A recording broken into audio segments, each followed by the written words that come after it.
नमस्कार, मेरा नाम विकास काशिप और इस वीकली पंचांग में आपका हार्दिक स्वागत है। नमस्ते। मेरा नाम शालिनी मिश्रा है और इस बार का वीकली पंचांग 10 नवंबर से 16 नवंबर तक का है।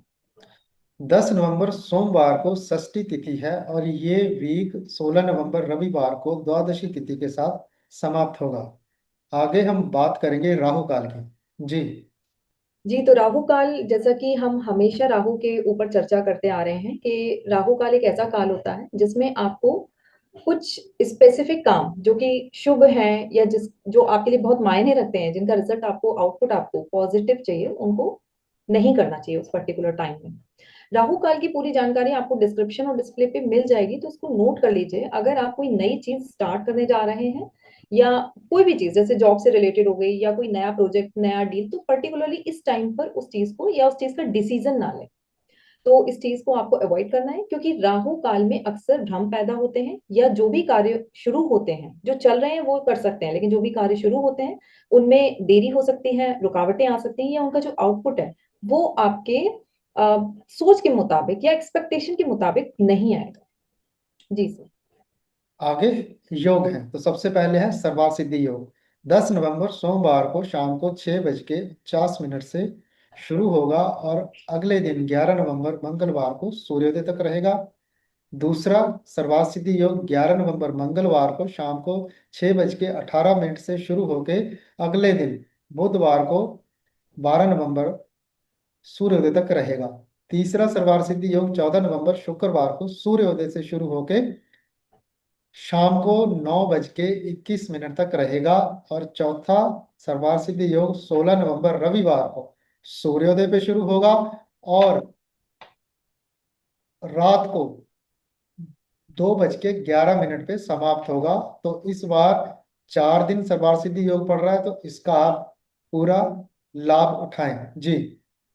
जी, तो ये जो सर्वार्थ सिद्धि योग है, इस बार पूरी मतलब हफ्ते आपको 4 दिन मिल रहा है, और पर्टिकुलरली 14 नवंबर को जैसे आपको पूरा दिन है, 16 का भी आपको पूरा दिन है, तो काफी स्पेसिफिक और लंबा टाइम मिल रहा है। तो पर्टिकुलरली आप जो भी अपने कार्य शुरू करना चाहते हैं वो सर्व कार्य सिद्धि यानी कि सर्वार्थ सिद्धि योग में आप कर सकते हैं। इसमें सभी शुभ कार्य कर सकते हैं, जैसे कि आपके जॉब या बिजनेस से संबंधित हो गया, कोई प्रोजेक्ट हो गया, इन्वेस्टमेंट हो गई, संस्कार हो गए, गृह प्रवेश है, शादी तय करना, किसी भी तरह के कोई कार्य आप इस पर्टिकुलर योग में कर सकते हैं। उनके जो रिजल्ट है वो सारे के सारे पॉजिटिव आएंगे। जी सर। आगे बात करेंगे अमृत सिद्धि योग की। तो इस बार 16 नवंबर रविवार को सूर्योदय पे शुरू होगा और रात को 2:11 तक रहेगा। ये अमृत सिद्धि योग सर्वार्थ सिद्धि के साथ अलाइन कर रहा है। जी। हाँ, अमृत बरसाने वाला योग है, बहुत ही शुभ योग है। तो जैसे सर्वार्थ सिद्धि योग में जो कार्य करते हैं उसके परिणाम शुभ निकलते हैं, उसी तरीके से अमृत सिद्धि योग में जो भी कार्य करते हैं उसके जो परिणाम हैं वो अमृत के समान प्राप्त होते हैं। अच्छी बात यह है कि 16 नवंबर को डबल पॉजिटिव इफेक्ट आपको देखने को मिलेगा। सर्वार्थ सिद्धि योग का भी आपको शुभता प्राप्त होगी, साथ ही साथ अमृत सिद्धि योग की भी पूरी शुभता प्राप्त होगी। तो ये जो डबल पॉजिटिव इफेक्ट अगर किसी काम में आपको चाहिए, तो ये सबसे परफेक्ट डे है आपके काम शुरू करने के लिए। जी सर। आगे है रवि योग। 10 नवंबर सोमवार को शाम को 6:49 पे शुरू होगा और 11 नवंबर मंगलवार को शाम को 6:18 तक रहेगा। तो ये काफी लंबा टाइम है। जी। रवि योग, हाँ, इस बार 10 नवंबर से 11 नवंबर तक का है। तो रवि योग सूर्य से संबंधित है, और ज्योतिष के अंदर सूर्य जो है वो इम्यूनिटी का कारक है, हमारे जीवन का कारक है। तो जितना अच्छा सूर्य होगा उतने ही अच्छे जीवन में फल प्राप्त होते हैं, स्पेशली हेल्थ से संबंधित। रवि योग एक शुभ योग है, इसके अंदर आप सारे शुभ कार्य कर सकते हैं जो सर्वार्थ सिद्धि या अमृत सिद्धि में करना चाहते हैं। ध्यान किन चीजों का रखना है, जहां पर आपका सूर्य खराब होना शुरू ना हो जाए। सूर्य खराब होता है ओवर कॉन्फिडेंस से, ईगो से, या ज्यादा ओवर रिस्क लेने से। तो क्योंकि वो एक मैच्योरिटी का कारक है, तो आपको ना मैच्योरिटी के साथ आप संभल के जो काम करेंगे वो आपके लिए सबसे बेस्ट होगा। जैसे कि ओवर रिस्क लेके कोई भी इन्वेस्टमेंट अगर कर देते हैं तो उसका परिणाम इस योग में अच्छा नहीं आएगा। साथ ही साथ इसमें अगर किसी के लिए बहुत स्पेसिफिक पॉजिटिव बताया है तो वो मेडिसिन के लिए, क्योंकि हमने जैसा बताया कि जो सन है वो इम्यूनिटी और हेल्थ का कारक है। तो ये योग जो है वो पर्टिकुलरली सबसे ज्यादा परफेक्ट होता है मेडिसिन के लिए, यानी कि किसी भी तरह की कोई ट्रीटमेंट के लिए। साथ ही साथ आप किसी भी पेशेंट का अगर इलाज शुरू करना चाहते हैं, ट्रीटमेंट मेडिकेशन देना चाहते हैं, आप पर्टिकुलरली इस योग को यूज कर सकते हैं, रिजल्ट आउटपुट बहुत अच्छे आएंगे।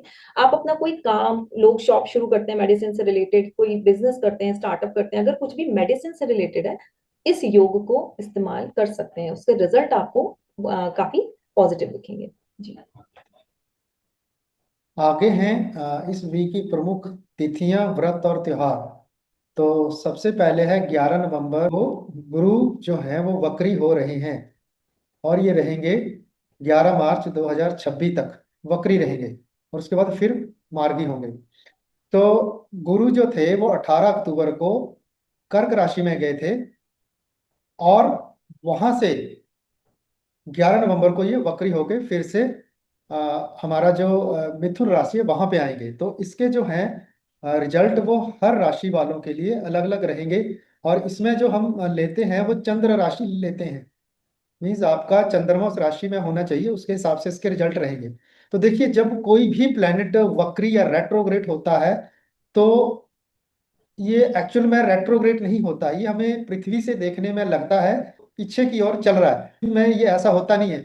बल्कि ये इसको कह सकते हैं कि दृश्य भ्रम है ना। उसकी वजह से, ये दृश्य भ्रम की वजह से ऐसा होता है कि कई बार आप दो ट्रेनों में बैठे हुए हैं, आपकी ट्रेन जो है दूसरी ट्रेन के साथ साथ है, और आपकी ट्रेन खड़ी है और दूसरी ट्रेन चल पड़ती है, तो हमें ऐसे लगता है कि हमारी ट्रेन पीछे जा रही है। तो वैसा ही भ्रम होता है हमारे को। और इसका क्या रहता है कि जब भी कोई प्लैनेट वक्री होता है, तो वक्री ग्रह अपनी ऊर्जा भीतर की ओर मोड़ता है, जिससे उसका प्रभाव जो होता है वो इंटरनल हो जाता है, मीन चिंतनशील और गहन हो जाता है। अब गुरु वक्री हो रहा है तो उसके क्या सकारात्मक प्रभाव रहेंगे? देखिए, आत्मचिंतन और आध्यात्मिक उन्नति बढ़ती है, पुराने अधूरे कार्य को पूरा करने का अवसर मिलता है, ज्ञान शोध अध्ययन में में आदमी गहराई में जाएगा। और गुरु के जो भाव हैं वो धन ज्ञान धर्म और संतति शिक्षा, इनमें सुधार की संभावना हो जाती है।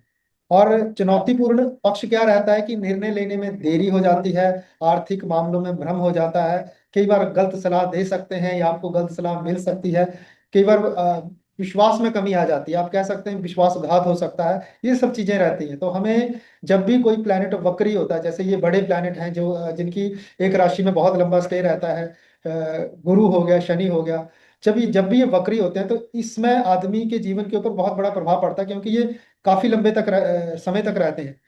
तो इनके हर राशि वालों के लिए अलग अलग प्रभाव रहेंगे। अब देखिए, हम सबसे पहले बात करेंगे मेष राशि की। तो मेष राशि में गुरु चौथे घर से तीसरे घर में जाएंगे। तो चौथा घर क्या रहता है? शिक्षा का रहता है, फैमिली का रहता है, मदर का रहता है, सुख स्थान का रहता है। तो गुरु चौथे घर से रिलेटेड जो भी कार्य हमने शुरू किया था, वो कार्य अब डिले हो जाएगा, और उसे रोक देना चाहिए, उसे नहीं करना आगे। अब गुरु जा रहे हैं तीसरे घर में। तो तीसरे घर में आपके जो भी तीसरा घर हो गया हमारे आस पड़ोस का, पराक्रम का, भाई बहनों का, है ना, इनका हो गया। तो उनसे संबंधित जो भी कार्य हमारे छूट गए थे, पूरे नहीं हुए थे, अब वो कार्य पूरे हो जाएंगे। अब बात करेंगे वृषभ राशि की। तो वृषभ राशि वालों को तीसरे घर से दूसरे घर में गुरु वक्री होंगे। तो तीसरा घर है हमारे पराक्रम का, आस पड़ोस का, आप इसे ये भी कह सकते हैं शॉर्ट जर्नी, और हमारा भाई बहन हो गए। तो उनसे संबंधित जो भी कार्य हैं वो रुक जाएंगे। और दूसरा घर कुटुंब, पैसे से रिलेटेड, ये सारी चीजें, ये फैमिली के कुछ मैटर है वो सॉल्व हो जाएंगे। धन कहीं पे रुका हुआ था वो आ जाएगा। अब बात करेंगे मिथुन राशि की। तो मिथुन राशि में क्या होगा? गुरु दूसरे घर में है, वो वापस कहाँ आ रहे हैं? लगन में आ रहे हैं। तो लगन क्या है? Self growth. तो अब क्या होगा कि हमारी कोई, हम जैसे कोर्स कर रहे थे, कोई ज्ञान ले रहे थे, वो रुक गया था किसी वजह से, या तो वो हमें ढंग से नहीं मिला था, वो पूरा हो जाएगा। आपका एक पर्सनैलिटी इंप्रूव होगी, आपका ज्ञान बढ़ेगा, और आपके लिए फायदेमंद है। आगे बात करेंगे हम कर्क राशि की। तो कर्क राशि में गुरु जो है वो लगन से 12वें घर में जाएंगे। तो 12वां घर क्या है? विदेश का, हॉस्पिटल का, और भी बहुत सारी चीजों का है। तो किसी ने अगर विदेश के लिए अप्लाई किया था और वो नहीं हो पाया, कई बार क्या होता है डॉक्यूमेंट्स पूरे नहीं होते हैं, या कुछ ऐसी फॉर्मेलिटीज होती हैं गवर्नमेंट की, वो हो नहीं पाती पूरी। तो उनके लिए क्या है कि अच्छा समय आ गया कि वो आपके डॉक्यूमेंट्स पूरे हो जाएंगे, कहीं पे फाइल रुकी हुई है तो वो चल पड़ेगी। अगर कोई बीमार है तो आपकी बीमारी भी ठीक हो जाएगी, क्योंकि गुरु 12वें घर में जा रहे हैं। तो बीमारी ठीक कर देंगे, किसी का कोई ऑपरेशन वगैरह रुका हुआ था या कुछ था, वो ठीक हो जाएगा। अब आगे बात करेंगे सिंह राशि की। तो सिंह राशि में ये 12वें घर से 11वें घर में जा रहा है। तो सिंह राशि वालों ने अगर कहीं फॉरेन के लिए अप्लाई कर रहे हैं या फॉरेन जाने के लिए अप्लाई कर रहे हैं, तो उनको रुक जाना चाहिए इस टाइम पे। उनको वो जैसे है वैसे ही रहें, ज्यादा प्रयास ना करें। अब उनका ये क्या करेगा, 11वें घर में गुरु आएगा, तो 11वां 11वां घर क्या है, लाभ स्थान का, सोशल सर्कल का और गेन्स का। तो इससे रिलेटेड जो भी कार्य आपके रुके थे वो पूरे हो जाएंगे। अब आगे बात करेंगे कन्या राशि वालों की। तो कन्या राशि में ये 11वें घर से 10वें घर में जाएगा। तो हो सकता है आपके कोई नई इन्वेस्टमेंट करी हो, वहां पे आपको लाभ रुक सकता है थोड़े टाइम के लिए। बट आपके कार्य क्षेत्र में कोई त्रुटि रह गई थी, कोई ढंग से आपने काम नहीं किया था, तो वो पूरा हो जाएगा। करियर के लिए बहुत अच्छा रहेगा ये। आगे बात करेंगे तुला राशि वालों के लिए। तो तुला राशि में ये 10वें घर से 9वें घर में आएगा। तो करियर में थोड़ा सा बाधा दे सकता है, काम रुक सकता है। परंतु 9वें घर में धर्म से रिलेटेड लॉन्ग जर्नी या कुछ आप एजुकेशन ले रहे हैं, वो पूरी हो जाएगी। आगे है वृश्चिक राशि। तो वृश्चिक राशि वालों को ये 9वें घर से 8वें घर में जाएगा। तो 8वां घर रहता है अकल्ट साइंसेज का, इन लॉज का, इंश्योरेंस का और रिसर्च का। तो जो लोग रिसर्च में हैं या ज्योतिष सीख रहे हैं या कुछ इंश्योरेंस से रिलेटेड, या कोई उनको इनहेरिटेंस मिलना है, तो वो सारे कार्य इनके पूरे हो जाएंगे। प्रॉब्लम आएगी धर्म क्षेत्र में, लॉन्ग जर्नी में, इन सब में इनको प्रॉब्लम आ सकती है। आगे है धनु राशि। तो धनु राशि में 8वें घर से 7वें घर में जाएगा। तो आपके पार्टनर के लिए, आपके स्पाउस के लिए बहुत अच्छा है। कुछ उनसे संबंधित कोई कार्य थे वो पूरे हो जाएंगे। आगे है मकर राशि। तो मकर राशि में 7वें घर से छठे घर में जाएगा। तो छठा घर हमारी डेली रूटीन है, कोर्ट कचहरी है, और हमारी आप कह सकते हो बीमारी से भी है। तो इससे संबंधित जो भी कार्य आपके रुके थे वो पूरे हो जाएंगे। आगे है कुंभ राशि। कुंभ राशि में छठे घर से ये 5वें घर में जाने वाला है। तो बच्चों से रिलेटेड कोई कार्य थे वो पूरे होंगे, और अगर कोर्ट कचहरी का कोई काम चला था वो रुक जाएगा। तो आपको घबराना नहीं है, फोकस करना है। आपकी हॉबी से रिलेटेड, बच्चों से रिलेटेड, या कोई भी और आपके 5वें घर से रिलेटेड जो भी कार्य थे वो पूरे होने वाले हैं। आगे हम बात करेंगे मीन राशि की। तो मीन राशि में 5वें घर से चौथे घर में जाएगा। तो चौथा घर हमारा वही है, मदर का, लैंड का, प्रॉपर्टी का, एजुकेशन का और सुख स्थान है। तो उससे संबंधित जो भी कार्य आपके रुक गए थे या पेंडिंग हो गए थे वो पूरे होने वाले हैं। तो आपको क्या करना है, संयम रखना है। जहाँ पे गुरु जा रहे हैं उन कार्यों को पूरा करें, और किसी पे ज्यादा विश्वास ना करें बिना मतलब के, कि हाँ फिर आपको हो सकता प्रॉब्लम आए। अगर आपको ज्यादा दिक्कत आए तो आप गुरु मंत्र ओम ग्राम ग्रीम ग्रोम साय गुरुवे नमः का जाप कर सकते हैं। गुरुवार को पीले वस्त्र, चना दाल, हल्दी आदि का दान कर सकते हैं। गुरु का सम्मान करें, और विष्णु सहस्त्र नाम का पाठ कर सकते हैं। आगे 12 नवंबर को श्री काल भैरव अष्टमी है। काल भैरव अष्टमी जो है बहुत ही एक इम्पोर्टेंट तिथि रहती है, क्योंकि काल भैरव को समय का अधिपति कहा गया है, अर्थात वे समय, कर्म और ग्रहों के फल के कंट्रोलर हैं। ज्योतिष में काल का अर्थ होता है ग्रहों का समय अनुसार फल देना, और भैरव उस समय के संरक्षक हैं और दंडदाता माने गए हैं। काल भैरव को 8 दिशाओं का रक्षक भी कहा गया है। ये 8 भैरव जीवन के 8 प्रमुख भाव, लगन से लेके 8वें भाव तक के रक्षक माने जाते हैं। यह संकेत करता है कि भैरव साधना व्यक्ति के पूरे जीवन चक्र की सुरक्षा करती है। भैरव शब्द जो है वो भ मीन्स भय, रो मीन्स राक्षस और नकारात्मक शक्ति, और वो मीन्स विनाशक। तो जो भय और राक्षसी प्रवृत्तियों का विनाश करे उसे कहते हैं भैरव। तो अष्टमी तिथि स्वयं अष्टम भाव जैसे आयु, रहस्य और परिवर्तन से संबंधित होती है। तो यह तिथि हमेशा कृष्ण पक्ष में आती है, और कृष्ण पक्ष में क्या है, तब ग्रहों की ऊर्जा गूढ़ और परिवर्तनशील होती है। इसीलिए इस दिन तंत्र, ज्योतिष साधना, ग्रह शांति, मंत्र सिद्धि और आध्यात्मिक सुरक्षा साधना का विशेष प्रभाव होता है। अब इसमें क्या है कि अगर आप काल, सर्प दोष, पितृदोष, शनि दशा, दशा हो चाहे महादशा हो, मांगलिक दोष हो, या 8वें भाव से संबंधित आप पीड़ा से गुजर रहे हो, जैसे एक्सीडेंट हो गए, हिडन फेयर हो गया, कुछ डिले हो रहा है चीजों में, तो इस दिन आप क्या कर सकते हैं, सरसों के तेल का दीपक शाम को दक्षिण दिशा में जलाएं, काले कुत्ते को भोजन कराएं, जिससे क्या होगा, राहु केतु ग्रह के दोष में शांति मिलेगी। ओम काल भैरवाय नमः या काल भैरव अष्टकम का 108 बार जाप करें। यदि कुंडली में शनि या राहु भारी हैं, इस दिन भैरव मंदिर में सरसों का तेल, उड़द, काले तिल अर्पित करें। इस दिन आप रुद्राक्ष भी पहन कर सकते हैं और सुरक्षा कवच सिद्ध भी कर सकते हैं। आगे है 14 नवंबर को वक्री बुध जो है वो पश्चिम में अस्त होंगे। जी मैम। जी, तो ये जो वक्री बुध है, जैसा कि हम पहले भी डिस्कस कर चुके हैं कि बुध जब वक्री होते हैं तो उसके क्या क्या परिणाम होते हैं। जैसा कि 9 नवंबर को वो ऑलरेडी वक्री हो चुके हैं, अब वो 14 नवंबर को अस्त होने जा रहे हैं। तो जो परिणाम उनके 9 नवंबर को वक्री होने पे हुए थे, वो परिणामों में और कह सकते हैं निगेटिविटी आ सकती है। यानी कि जैसा कि आपको पहले कहा गया था कि कुछ चीजों का ध्यान रखना है, इससे हमें डरना नहीं है। ये तो एक तरह से थोड़ी सी सतर्कता का समय होता है कि हम पुरानी चीजों को, बकरी होना मतलब पीछे जाके आप चीजों को फिर से एक बार उसका आकलन करते हैं।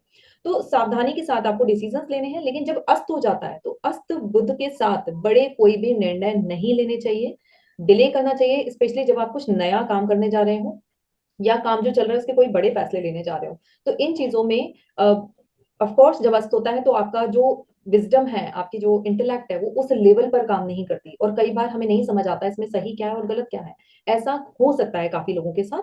तो इसीलिए इस पर्टिकुलर पीरियड में थोड़ा संभल के रहें, स्पेशली जब आप किसी से बात कर रहे हो, डिस्कशन कर रहे हो, क्योंकि कम्युनिकेशन का कारक होता है बुध। और अस्त होने पर आपकी जो आप बोलना चाहते हैं, जो आप डिलीवर करना चाहते हैं मैसेज सामने वाले को, वो कंप्लीटली सही नहीं पहुंच सकता। गलत फहमियां पैदा हो सकती हैं और बहुत सारी अदर तरीके की परेशानियां आ सकती हैं जो बुध से संबंधित है। जैसे मैंने हमेशा बताया, बिजनेस या आप कोई डिसीजन ले रहे हैं, या फिर पढ़ाई से संबंधित चीजें हो गई, और हमारा कम्युनिकेशन, इन चीजों पर आपको ध्यान अब ज्यादा रखना है, क्योंकि बुध जो है वो अस्त है, और अस्त बुध के साथ हम ज्यादा रिस्क बुध से संबंधित चीजों में नहीं लेना है। तो फिलहाल जब वक्री हुआ था तो हमने कहा था आकलन करेंगे, हमें सतर्कता रखनी है, लेकिन जब अस्त हो रहा है तो अस्त में हम बहुत सारी चीजों को ना करें तो बेहतर है। जी सर। आगे हम 15 नवंबर को उत्पन्ना एकादशी व्रत है।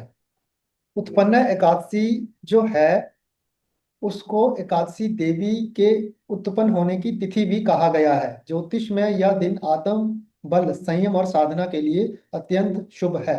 कहते हैं इसी दिन एकादशी देवी उत्पन्न हुई थी।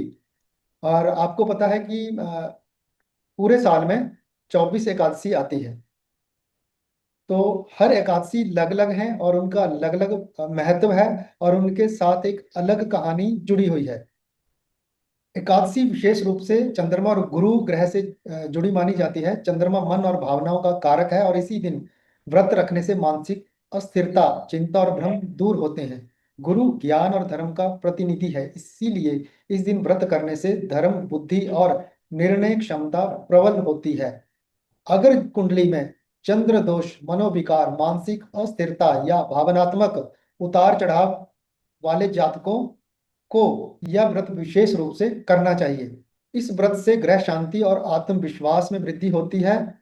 अगर किसी की कुंडली में दोनों गुरु और चंद्रमा कमजोर हो तो उनके लिए यह व्रत बहुत ही लाभकारी होता है। आगे है 16 नवंबर को सूर्य देव जो है वो वृश्चिक राशि में गोचर करेंगे, और इसे हम मार्गशीर्ष संक्रांति भी कहते हैं। जी मैम। जी, तो सूर्य जो है अपनी राशि बदलने जा रहे हैं, और इस बार वो वृश्चिक राशि में जा रहे हैं, जिसको मार्गशीर्ष संक्रांति कहते हैं। 13:36 यानी कि दोपहर के 1:36 पर सूर्य जो है वो गोचर करेंगे 16 नवंबर को। क्या क्या परिणाम हो सकते हैं अलग अलग राशियों में, हम देख लेते हैं। क्योंकि सूर्य जो है वो ऊर्जा का कारक है, कहीं ना कहीं गहराई का कारक है, आत्मा का कारक है, और हम आपकी जो विल पावर है, आत्म जिसको हम कहते हैं ना आत्मशक्ति, उसका भी कारक है। आपकी हेल्थ और इम्यूनिटी भी सूर्य से ही देखी जाती है। अब मेष राशि वालों के साथ क्या है, मेष राशि वालों को कोई भी गुप्त धन, इंश्योरेंस, इन्वेस्टमेंट या टैक्स से जुड़ी उनकी गतिविधियां बढ़ सकती हैं। क्यों? क्योंकि मेष राशि में जो सूर्य है इस वक्त अष्टम भाव में जा रहा है, तो जो भी इन्वेस्टमेंट, इंश्योरेंस, इनसे रिलेटेड चीजें हो सकती हैं, डिसीजन ले सकते हैं, पैतृक संपत्ति से रिलेटेड मामले उठ सकते हैं। यहाँ थोड़ा सा ध्यान रखना है, क्रोध या शक में आके कोई काम नहीं करना है, सूर्य को जल देना शुरू कर दें। अब बात करते हैं वृषभ राशि की। वृषभ राशि में जो उनका जो मैरिड लाइफ है उसमें थोड़ा ध्यान रखना है, यानी कि अचानक बदलाव आ सकते हैं व्यवहार में। और साथ ही साथ क्योंकि सूर्य आपका सप्तम भाव में आ रहा है, और सप्तम भाव सूर्य के लिए खराब माना जाता है, नीच का भाव होता है, तो ईगो क्लैश कर सकते हैं, आर्ग्यूमेंट्स हो सकते हैं, तो इन सब चीजों से थोड़ा बचना है। ट्रांसपेरेंसी रखें तो ज्यादा अच्छा होगा। जेमिनाई यानी कि मिथुन राशि वालों के लिए कार्य क्षेत्र में नया बदलाव आ सकता है। यही जो बुध है वो, सॉरी, जो सूर्य है वो चला गया आपका छठे भाव में, तो कार्य क्षेत्र में बदलाव आ सकता है। स्वास्थ्य का ध्यान रखना है। साथ में जो कलीग्स काम कर रहे हैं आपके साथ, उनके साथ में थोड़ी सी एक तरह से अलाइनमेंट कहते हैं वो नहीं हो सकती है, कुछ डिफरेंस ऑफ ओपिनियंस आ सकता है, तो इसका ध्यान रखना है। डिसिप्लिन रहना है, डिसिप्लिन में आपको रहना है। सूर्य नमस्कार का आप अभ्यास जरूर करें, क्योंकि इनडिसिप्लिन जो आपका दिनचर्या है वो दिखाई दे रही है। कैंसर यानी कि कर्क राशि वालों के बारे में बात करें तो कहीं ना कहीं संतान, रिलेशनशिप या क्रिएटिविटी से जुड़े कार्यों में थोड़ी सी प्रोग्रेस आ सकती है, आपका अट्रैक्शन बढ़ सकता है, लेकिन ईगो और ओवर पॉजिटिव बिहेवियर भी आपका हो सकता है, तो इससे आपको बचना है। सिंह राशि वालों के लिए घर परिवार में बदलाव आ सकते हैं, चेंजेस आ सकते हैं। पिता या कोई भी घर में अगर कोई बड़ा व्यक्ति है तो उनसे बातचीत करें। कोई किसी भी तरह का कोई डिसीजन लेना है तो बड़े व्यक्ति से बात करके ही करें, क्योंकि घर के बड़े बुजुर्गों का सम्मान करना जरूरी है। हो सकता है उनके साथ थोड़े आर्ग्यूमेंट्स हो जाए। कन्या राशि वालों के लिए आपकी जो संचार शक्ति है वो बढ़ेगी, साथ ही छोटे भाई बहनों के साथ थोड़ा सा संवाद जो है वो काफी महत्वपूर्ण होने वाला है, लेकिन आपको ना उस पर ध्यान रखना है, क्योंकि आपकी जो भाषा है वो कठोर हो सकती है। सूर्य तीसरे भाव में जा रहा है, तो उनके साथ विवाद होने के चांसेस हैं। यहाँ पर ईगो आ सकता है, या आप अपने सिबलिंग्स के साथ में एग्री ना करें किसी बात पर, ऐसा हो सकता है, तो इस चीज को थोड़ा सा ध्यान रखना है। अ, तुला राशि वालों के लिए धन लाभ तो होगा, लेकिन खर्च भी बढ़ेगा। आपकी जो वाणी है वो भी काफी कर्कश और तेज हो सकती है, तो अहंकार झलके इस चीज से आपको बचना है। वृश्चिक राशि वालों का जो सूर्य है वो तो लगन में ही आ रहा है, तो यहाँ पर तो आत्मविश्वास बढ़ेगा, तेज बढ़ेगा, नेतृत्व बढ़ेगा, प्रभावशाली व्यक्तित्व दिखेगा, लेकिन ईगो या अहंकार से आपको बचना है। धनु राशि वालों की बात करें तो खर्च या नींद दोनों चीजों में कठिनाई आ सकती है, यानी कि ओवर एक्सपेंस हो सकता है, ओवर कॉन्फिडेंस में आके आप खर्चा कर सकते हैं, और साथ ही साथ आपको नींद की समस्या भी हो सकती है, लेकिन आध्यात्मिक झुकाव भी बढ़ेगा, वो आपके लिए ज्यादा बेटर होगा, तो वो आपको मानसिक तनाव से बचा के रखेगा। तो बेहतर है मेंटल स्ट्रेस को साइड में रखें, उससे बचें और आध्यात्म की तरफ थोड़ा सा झुकाव करें। मकर राशि वालों के लिए अगर हम बात करें तो मित्रों के साथ बहुत सहयोग मिलने वाला है, नेटवर्क भी बढ़ सकता है इनका। योजनाएं जो ये बना रहे हैं वो भी सफल हो सकती हैं, लेकिन गलत संगत से बचना है, क्योंकि वो उनके इन्वॉल्वमेंट की वजह से भविष्य में कहीं प्रॉब्लम आ सकती है। कुंभ राशि वालों की बात करें तो करियर में काफी पहचान और उच्च पद की संभावना दिख रही है। बड़े लोग जो बॉस हैं, सीनियर्स हैं, उनका सहयोग मिलेगा जो अभी तक नहीं मिल रहा था, तो कोशिश करें, अगर बॉस के साथ कम्युनिकेशन हो रही है तो बहस में ना पड़े, वो आपको ही सपोर्ट करने जा रहे हैं। मीन राशि वालों की अगर हम बात करें तो भाग्य मजबूत होने वाला है, आध्यात्मिक यात्राएं होंगी, पढ़ाई में इंटरेस्ट अपने आप बढ़ जाएगा, तो आलस को साइड में रख दें। ये बहुत ही एनर्जी देता है सूर्य, सन जो है वो एनर्जी का कारक है, जहां जाएगा सारी एनर्जी, सारा प्रकाश वहीं फैल रहा है, तो आपको ये ध्यान रखना है कि जिस जगह पे आपको वो प्रकाश मिल रहा है उसको उस समय यूज करें अपनी लाइफ में, जिससे कि आपको वो रिजल्ट मिल पाए। इसीलिए मीन राशि वाले आलस को छोड़ें, और अपनी पढ़ाई में, अगर आप स्टूडेंट हैं तो पढ़ाई में इंटरेस्ट दिखाएं, वो उसके रिजल्ट्स आपको बहुत अच्छे मिलेंगे, क्योंकि भाग्य इस वक्त आपका साथ दे रहा है।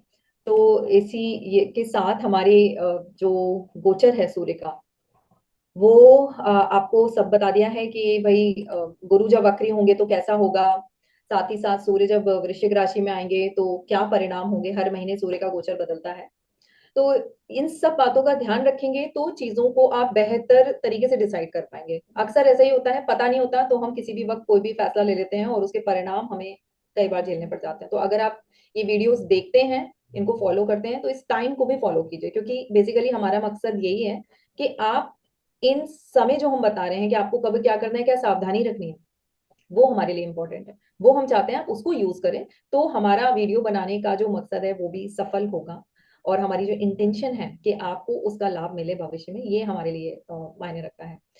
तो शेयर करिए, जो अपने आपके जान पहचान वाले हैं उनको भी ये लाभ मिलना चाहिए, जिसके लिए हम मेहनत कर रहे हैं। तो प्लीज इसको लाइक करिए, सब्सक्राइब करें या शेयर करें, जो भी आपकी इच्छा हो, लेकिन करें जरूर अपनी तरफ से। एक एफर्ट हम लगा रहे हैं, तो आप भी अपनी तरफ से एक, जब कुछ हमें एफर्ट मतलब एक तरह से एक रिस्पॉन्स मिलता है तो अच्छा लगता है, हमें लगता है कि आपको नेक्स्ट टाइम और जानकारी हम दें। तो इसी के साथ धन्यवाद। नमस्कार।